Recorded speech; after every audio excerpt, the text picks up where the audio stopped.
بهالطريقة هاي تعملوا أحلى نقشة.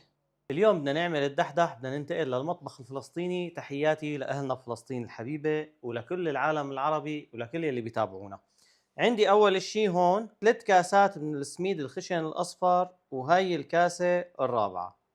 جيبوا نوعية تكون ظريفة، وإذا كانت تركي بيكون أفضل وأفضل. هلا عنا اتفاق، أي كاسة بتستخدموها بتستخدموا كل العيارات فيها. يعني إذا كانت 200 ميلي مثل هاي نستخدم كل العيارات فيها، كانت 250 نستخدم كل العيارات فيها. وعندي كاسة هون من الطحين، معلقتين كبار من الحليب البودرة، هدول بيرفعوا لنا من دسامة الخليط وبيعطونا نكهة كتير طيبة. وعندي ظرف خميرة ما يعادل 10 جرامات أو معلقة كبيرة، وبالإضافة لمعلقة صغيرة من البيكنج باودر.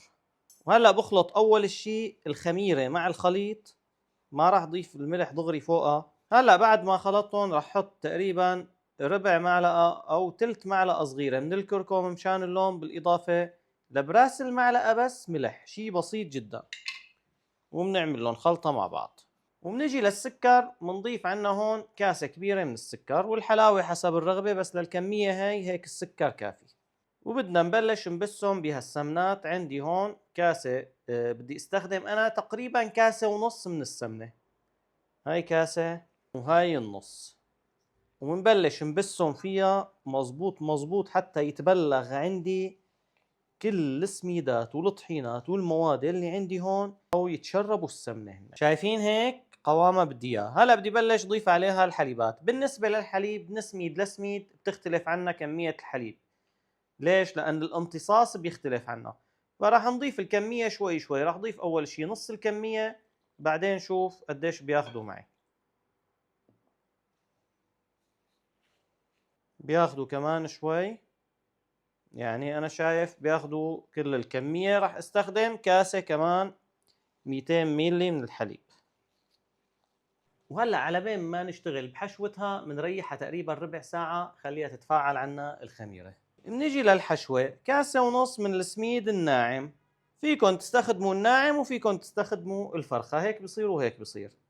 كاسة من السكر البودرة، كاسة جوز هند، تقريبا نص كاسة أو 3/4 الكاسة من الجوز، بيعطيها نكهة كتير طيبة. وأساس الدحدح القرفة معلم، نكهتها القرفة، نص كاسة من القرفة. وهلا بنخلطهم كلهم هيك. وهلا بدنا نبسهم بشوية سمنة، يعني هدول معلقتين كبار من السمنة.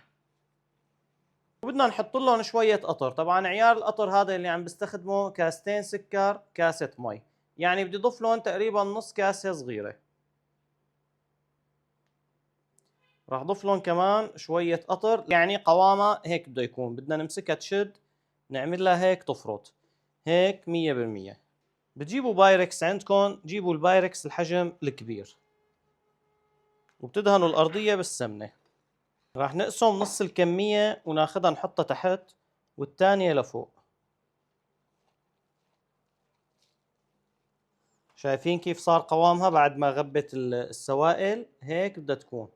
ونبلش نمدها حتى تصير كلها على مستوى واحد. وهلا بجيب هالحشوة وبنحطها وبنوزعها مزبوط مزبوط. هلا بنضغط عليها بحنية، ما بنقسى عليها كتير، ما بدي اياها تختلط بالعجينة اللي تحت، بدي اياها تكون طبقة. هلا بنجيب هدول يضلوا معنا وبنبلش نحاول نمدهم بهالطريقة هاي. واخر شي مثل ما قلت هيك بهالشوبك الصغير تطلع امورها تحفة فنية معلم. هلا فيكن تساووها هيك سادة وتحطوها بالفرن، وفيكن تنقشوها بهالطريقة هاي. هيك انا بدي نقشها بالميل بيطلع شكلها كتير لذيذ. بهالطريقة هاي تعملوا احلى نقشة. وهلا على الفرن على الدرفة الوسطانية على درجة حرارة 180. شغلوا من تحت، بس تستوي من تحت بنشغل من فوق، بنحمرها وبنطالعها. بتاخذ لها تقريبا من 45 ل 55 دقيقة، وكل واحد وفرنه. وهيك طالعتها من هالفرن وامورها 100%، ولوز اللوز معلم. وبدنا نصقيها بالقطر، هي سخنة سخنة والقطر بارد بارد. هلا هاي اول تصقاية. ليش؟ هاي مشان تمسك على بعضها. وهلا بقطعها وبرجع بكمل تصقاية. قطعتها ورجعت صقيتها شوية قطر، وهلأ بدي اتركها ساعتين 3 لتهدى وتغب قطراتها وتمسك على بعضها، بعدين طالع منها قطعة وبورجيكم اياها كيف. شايفين؟ هيك لازم تكون معلم. وهيك طالعنا أطيب دحدح يا أكابر، ولعيون المتابعين وشغلة تحفة فنية. ومن الآخر حبايب قلبي، ما تنسوني من دعائكم الاشتراك بالصفحة، والسلام عليكم ورحمة الله تعالى وبركاته.